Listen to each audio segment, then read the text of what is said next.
Welcome into the Fantasy Football Diagnostics Podcast, where we provide you with your weekly diagnosis of everything fantasy football. Whether it's season-long leagues, dynasty, DFS, or sometimes even IDP, we got you covered all year long.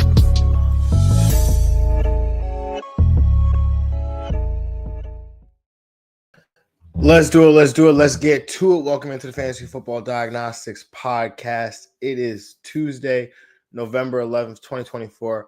I'm your host, Jon Jeune, at the real Jon Jeune _FF on Instagram and X. Guys, another week down, about 4 more to go until we get to the fantasy playoffs. So, again, this is the time where we've got to sharpen up. We've got to get our lineups to the maximum capability, to their full potential before we take a juggernaut into the fantasy playoffs. So that's why the waivers are, I wouldn't say they're more important, but, if there's ever a time to, get your roster to that, like Thor with the Infinity Stones, if it's ever a time to really get there, it's right now, man. So, whether that's through waivers or even, making some trades to, get yourself to that place, you got to do what you got to do. So, as always, today is the Waiver Wire Show, Week 11 Waiver Wire Show, as we look to some pickups to make to our fantasy football rosters. Again, as always, just make sure you are commenting, liking, subscribing, whether you're watching on YouTube, Twitch, X, Instagram, or you're listening on Apple Podcasts, Spotify, Google Play. Now, y'all, as always, just make sure you are subscribed to the show, because that helps us out a ton. Doesn't cost you anything. So if you could please go ahead and do that, whatever platform you're listening on, that'd be greatly appreciated. Even if you are listening on Apple Podcasts, Spotify, Google Play, maybe you just take a peek over at YouTube. You subscribe over there just in case you want to catch the show, at your earliest convenience, or your most convenient time. So, as we talk about the show, let's look ahead a little bit to about 2 weeks from now. We have the Thanksgiving show. So I touched on this last week, I believe. But anyway, the Thanksgiving week, what it'll look like is that we'll have the waiver show as we normally do on Tuesday, November 26th. But Wednesday evening, November 27th, don't know the time yet, probably around 7 p.m. I'm thinking off the bat, but we'll see. Could even be earlier than that. So we'll see. We'll iron up the finer details as we get closer to the week. I just want to prepare you guys for what that looks like. We will not have a Friday show. Instead, the matchup show that normally takes place on Friday will take place on Wednesday. So that'll be Wednesday evening-ish, maybe, 5, 6, 7 p.m., sometime around there. But we'll go for probably a little over an hour, less than 2 hours for sure. But, we'll basically have a full matchup show of all of the games that would take place during Thanksgiving week. So that includes all the Thanksgiving Day games. I don't think we have a Black Friday game this year, but basically any game that's taking place that weekend will be covered in that Wednesday show. And obviously you can feel free to stay here live with us and watch the whole thing. Or if you are listening or watching later, you can, feel free to consume it as the week goes on, all the way into Sunday. So that's the plan for that. But just want to give you guys a heads up, so you're not, looking at it crazy when you see me live streaming on a Wednesday instead of a Friday morning, or, my usual time slot. So let's talk about waivers, right? It's week 11. The teams on bye are the Arizona Cardinals, the Carolina Panthers, the New York Giants, and Tampa Bay Buccaneers. So that's quite a few fantasy impactful people that probably going to be missing from lineups this week. On the Arizona side, Kyler Murray, Trey McBride, James Conner. On the Panthers, Chuba Hubbard. On the Giants, Malik Neighbors, Tyrone Tracy Jr. On the Bucks, Baker Mayfield, Rashad White, Bucky Irving, Cade Otton. So yeah, quite a few guys there missing from fantasy lineups this week. So let's see if there's anybody on the waivers that can help us out. So pretty slight waiver show today. Not a whole lot of guys to really talk about. But we'll just kind of go through it as we normally do. And if you guys are watching live, you guys have some questions, feel free to drop them in the chat. This is the perfect day to do it. So yeah, let's get to it, man. Starting with the quarterback position, as we always do, and I feel like we've been starting with this guy basically every week here. But let's talk about Denver quarterback Bo Nix. Another solid performance for the rookie. Was the QB 12 entering Monday Night Football. I'm pretty sure after last night's results, it stayed that way. That game was putrid. But he has a string of matchups against Atlanta, Las Vegas, and Cleveland, which are all teams we like to attack. So should be able to provide some QB1 performances here for us over these next few weeks. Again, Bo Nix, he had just his second career game yesterday where he didn't have at least 25 rushing yards or a rushing touchdown. And by yesterday, I mean this past weekend. And so, when you look at what he's able to do with his legs, it adds a nice floor. But he's showing us that he can be a capable passer as well. So let's, if you need help at quarterback, give Bo Nix a shot. He's a QB1. And I think he will be a QB1 rest of the season, considering the matchups that he has. So let's not be shy here about the rookie. And I'm glad to see Justin Herbert finally over the 50% mark. So we're not going to talk about him today, but we will talk about Pittsburgh quarterback Russell Wilson, who's available in 78% of Yahoo leagues. Russ with a more than solid performance against Washington, 3 touchdown passes. I mean, I talked about how Washington's pass defense has been, their defense as a whole has been better over these last several weeks. And while Russ didn't have the big yardage numbers, 3 touchdown passes is, obviously gets the job done there from a fantasy perspective. Russ, again, looking like his old self. Again, just further justification for me to continue to say that the first year in Denver was the outlier, not the norm for Russ. So now has a string of matchups coming up against Baltimore, Cleveland, Cincinnati, Cleveland, Philly, and Baltimore. Between rostering him and Justin Herbert rest of the season, you probably have a QB1 on your hands, right? Between those two guys and their matchups, and being able to stream them off your bench, I feel like over these next several weeks, all through the fantasy playoffs, you probably have a QB1 between Russell Wilson and Justin Herbert. So definitely, again, if you need a quarterback, you need quarterback help, Russell Wilson is definitely a great place to start.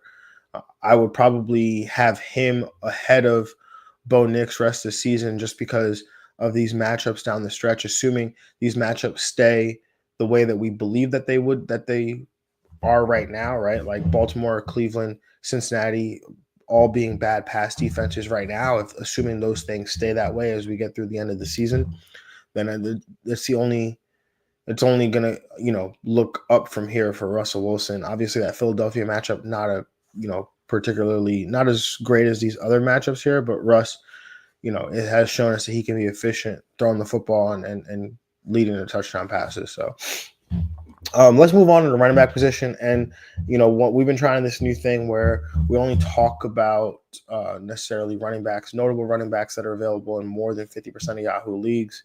But if there's a guy that I feel like needs a little bit more attention, we'll put his name up on the screen and we'll talk about him for 2 minutes or so. And that's Denver running back Audric Estime, available in 97% of Yahoo leagues. We talked about Estime last week.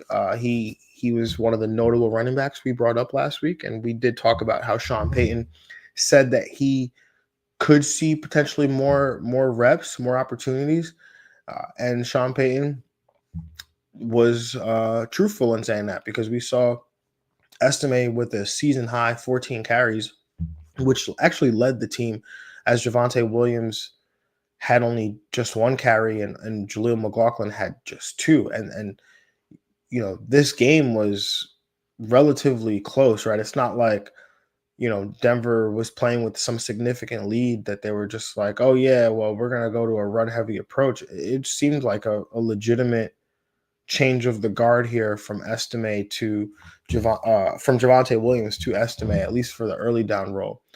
Now, Estime has yet to see a pass target come his way, but it just seems, it seems that he's assumed this early down role, at least for now. And, he's got a matchup against Atlanta next week, which is, that's a fine matchup there for an opposing running back. But also look at that Las Vegas Raiders matchup in 2 weeks, right? And that's a really nice one as well there for Estime. So as we move towards the fantasy playoffs here, we're going to need these running backs that are able to come in and potentially score double-digit fantasy points for us, because they're hard to come by a lot of times, right? So I definitely would look to add Estime. It probably shouldn't cost you a whole lot, right? Because the box score, people are going to see, 5.3 fantasy points, because that's literally all he had.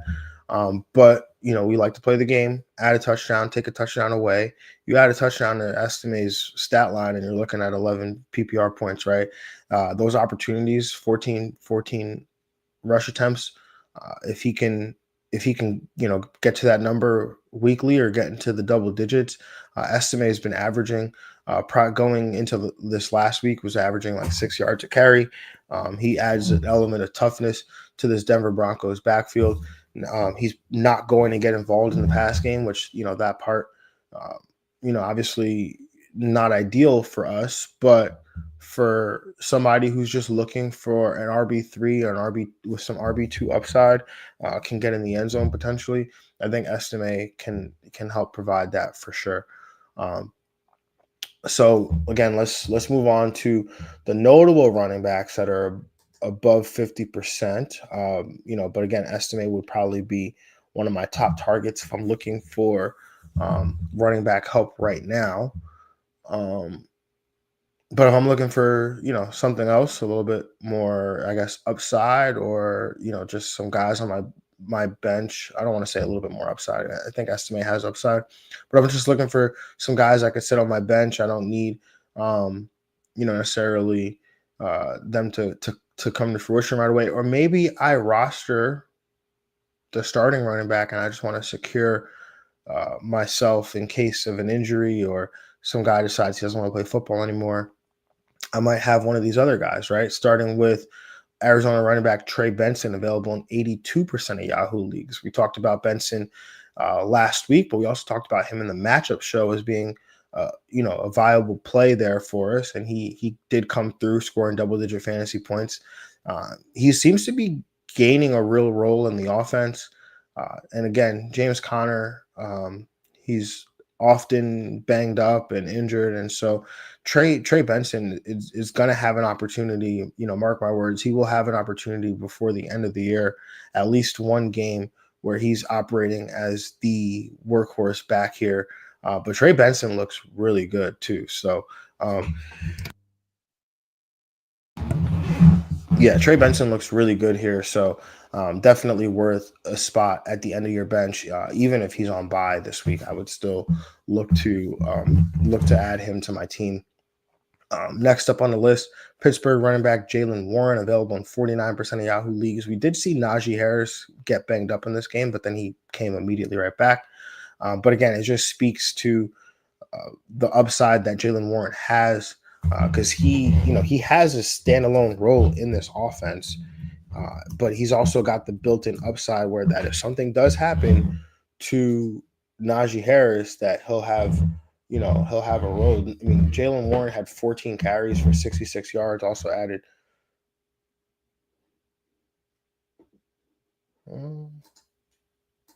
Sorry, guys, just lost my camera went blank for the second. But Jaylen Warren had 14 carries for 66 yards, 2 catches on 2 targets for 29 yards. So a good overall day there for Jaylen Warren. He did lose a fumble down by the goal line, which is unfortunate. But again, he has a standalone role in this offense, as well as the baked-in upside if something happens to Najee Harris that he'll have some opportunities there for us. Moving on to the next guy, that's Tennessee running back Tajay Spears, available in 50%, 54% of Yahoo leagues. Tajay Spears returned to the lineup for the first time in a few weeks as he's been dealing with an injury of his own. And so we obviously came into the year thinking that there would be a split between him and Pollard, and that seemed to be somewhat true. But then Pollard kind of ran away with it.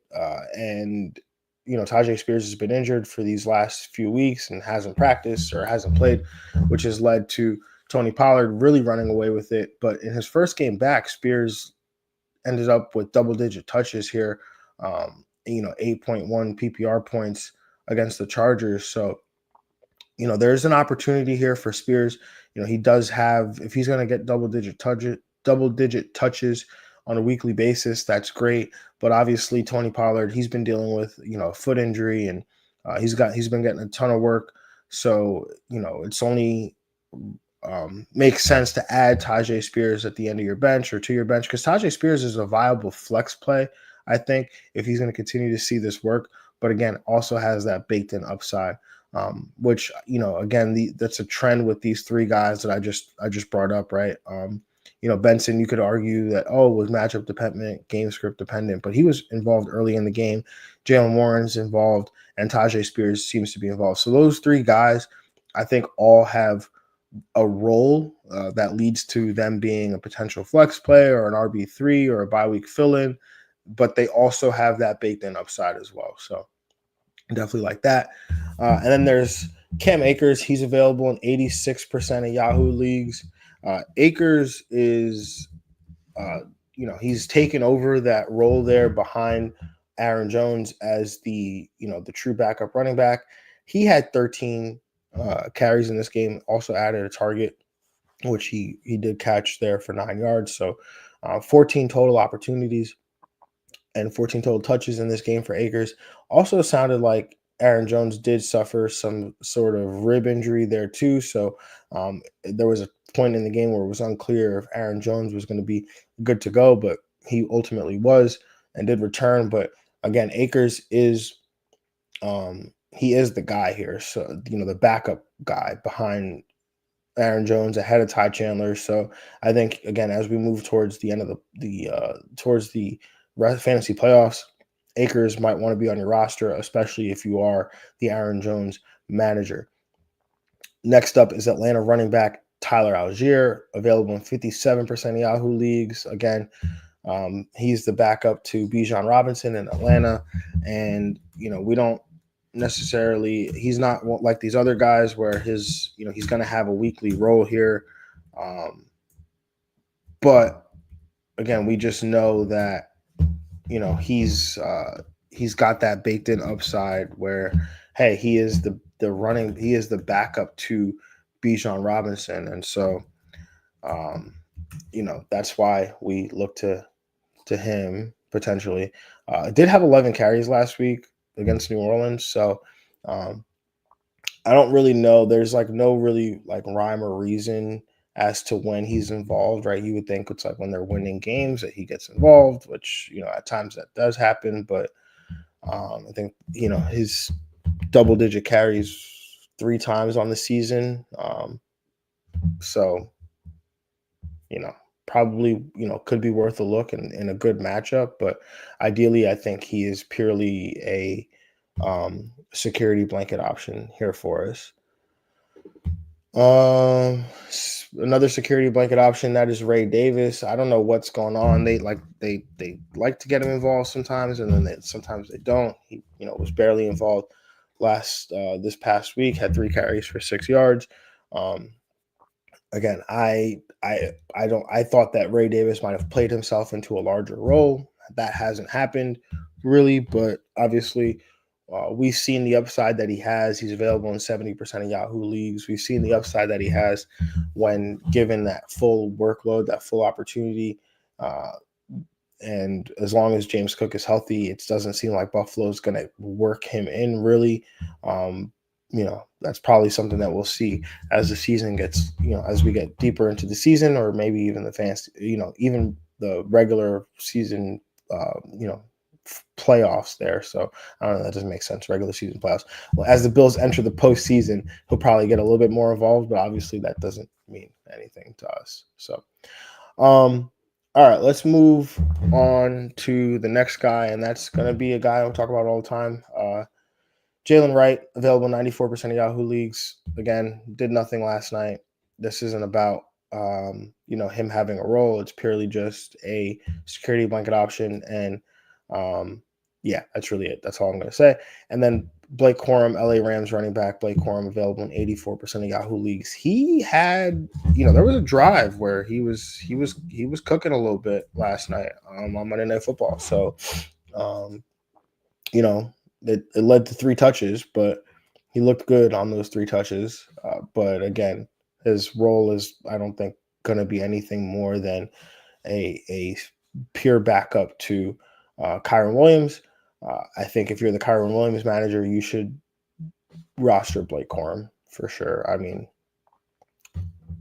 the 16% rostered is great, but there's more than 16% of people that roster Kyron Williams. I think Blake Corum should be on those teams as well. But as we always say with these running backs, you don't need to roster them full time. You could roster multiple of them throughout the week, right? You could add them, drop them, especially if you play in Yahoo or a platform that allows you to drop players after they've played. I would, look to add these guys, drop them, add them, whatever, so on and so forth. But you could just cycle a bunch of these guys on your roster while the games are being played on Sunday, so that if there is an injury, God forbid, that these guys are already on your team and you're not going crazy trying to spend fab or burn waiver priority to get them. Now let's move on to the wide receiver position. I'm just going to bring this one guy up because he was available in 42% of Yahoo leagues. He's still available in 42% of Yahoo leagues. And I know that's below our 50% threshold, but I need to really hear this. I need this 42% of people to really hear me out. Cedric Tillman is a thing, right? Go get Cedric Tillman. I don't know why you've allowed him to sit on your on your waiver wire for this long. Again, I said last week I would drop Keenan Allen. I would drop Michael Pittman Jr. I would, just send me a list of players that if Cedric Tillman is available in your league, send me your roster and we will figure out who you need to drop to get Cedric Tillman, because he should not be available in 42% of leagues.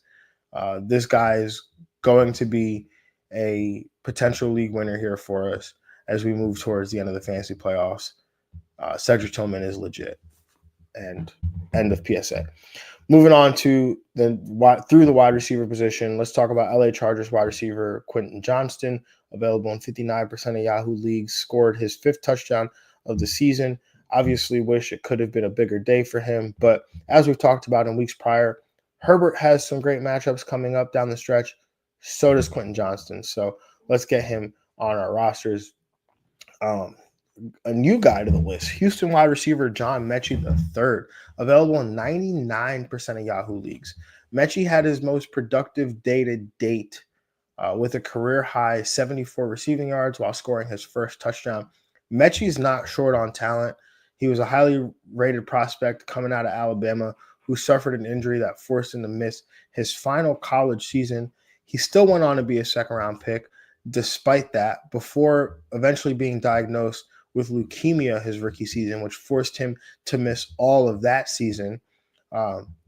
Did come back in 2023, barely made an impact there.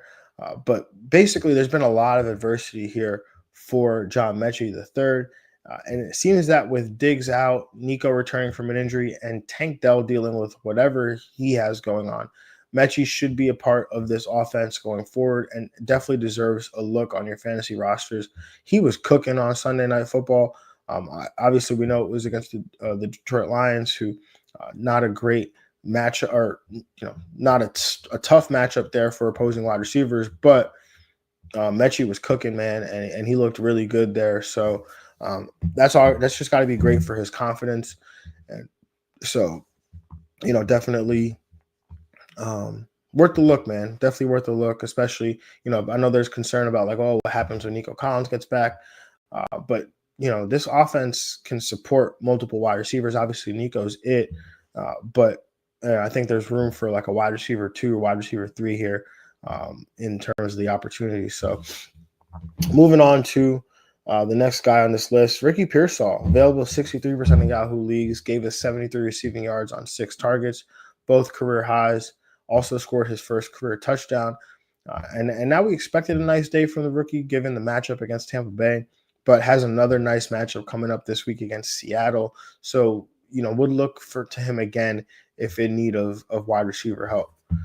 And next up, Pittsburgh wide receiver Mike Williams, available in 82% of Yahoo leagues, scoring his first touchdown of the season, which turned out to be the go-ahead touchdown for the Steelers after being there for less than a week. Mike Williams already seems more comfortable with Russell Wilson than he ever seemed with Aaron Rodgers. And we've talked about the schedule for Russ already, which only means Mike Williams will also benefit from that schedule going forward. I don't think there's going to be a ton of upside in terms of, he's not going to see a ton of target volume. I think this past game is going to continue to run through George Pickens, but I think he's a great complement to George Pickens. And because of the attention that Pickens probably gets from opposing defenses, Mike Williams is going to have opportunities down the field. Again, his catch was a 32-yard catch, but it was one of those vintage Russell Wilson deep balls, and Mike Williams runs a go route just as good as anybody in the league right now, just given his speed and his size and his ability to high point the football. So Mike Williams is going to have some opportunities here with Russ down the stretch here. So definitely would look to that. Next up at the wide receiver position, we got Indianapolis wide receiver Adonai Mitchell, available in 94% of Yahoo leagues. Mitchell had a career day for himself with season highs in catches and yards for 6 for 71. Michael Pittman missed the game, which led to some opportunities for AD Mitchell, who at this point as a rookie wide receiver, we like to add some of that variance to our rosters. So I would give AD Mitchell or Adonai Mitchell a look here if you have a spot at the end of your bench. And then, we'll throw in Indianapolis wide receiver Alec Pierce, available in 85% of Yahoo leagues. Pierce is always in play for a deep target or two. This is probably like a deeper league one that I would look at. But he's someone I would look towards if Michael Pittman Jr. is unable to go this week against the Jets. I didn't put his name up. And then at tight end, we only have one guy to talk about, and that is Buffalo tight end Dawson Knox. He's available in 99% of Yahoo leagues. And it's like, oh, okay, well, why are we talking about Dawson Knox? Well, it seems that Dalton Kincaid suffered a knee injury, which is expected to keep him out in week 11. So in a matchup against Kansas City coming up, Kansas City does give it up to the tight end a little bit. I think Knox can be looked at to those looking for help at the position this week. So definitely could give Dawson Knox a look. Guys, that is all I got for the waiver show. Again, thank you for joining. Thank you for listening. Thank you for those of you that are watching live. Thank you to those of you that are listening to this, after the fact on Apple Podcasts, Spotify, Google Play, wherever you may be watching, wherever you may be listening. Definitely appreciate you. Just again, make sure you subscribe, make sure you tapped in, and we'll see y'all on Friday as we discuss Week 11 matchups and starts of the week. Peace, y'all.